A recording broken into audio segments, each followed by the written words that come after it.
Hey everyone, here at BookTube we like books. That's good. And we like reading a lot. That's also good. But we do also seem to like reading a lot fast.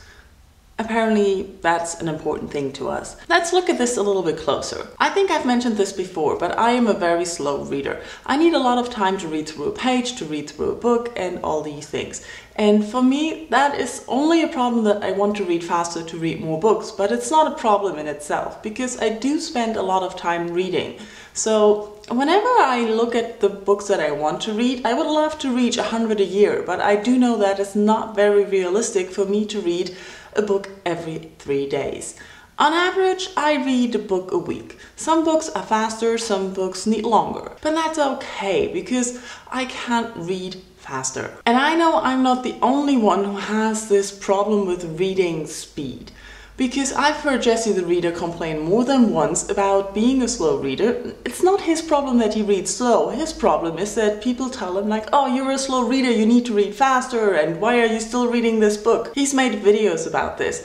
And I think that is ridiculous. Why should anyone complain about the reading speed of someone else? Yes, I do envy people who can read 200 or 300 books in a year, but I just know I never will. And I don't look down on people who say my reading goal this year is 30 books. On the other hand, I've been accused before of valuing the amount of how many books I read with how good my reading month was, which is partly yes and partly no. I do think if I manage to read a lot of books, I spend a lot of time reading, which for me is a good reading month.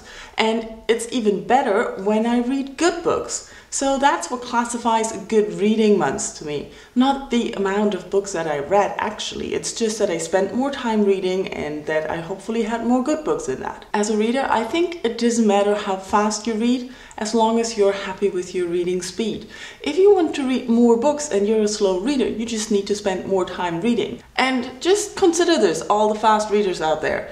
If you're a fast reader, you need less time to read a book.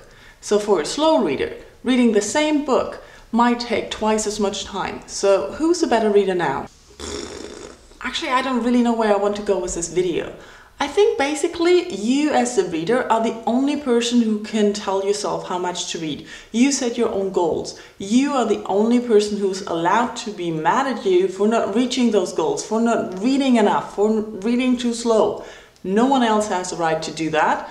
No one else has the right to tell you that you haven't read enough this year, that you didn't spend enough time reading yesterday but watching TV instead. No one else but you. And if you're mad at yourself, then deal with that. But you cannot be mad at someone else for reading less than you want them to. What do you think?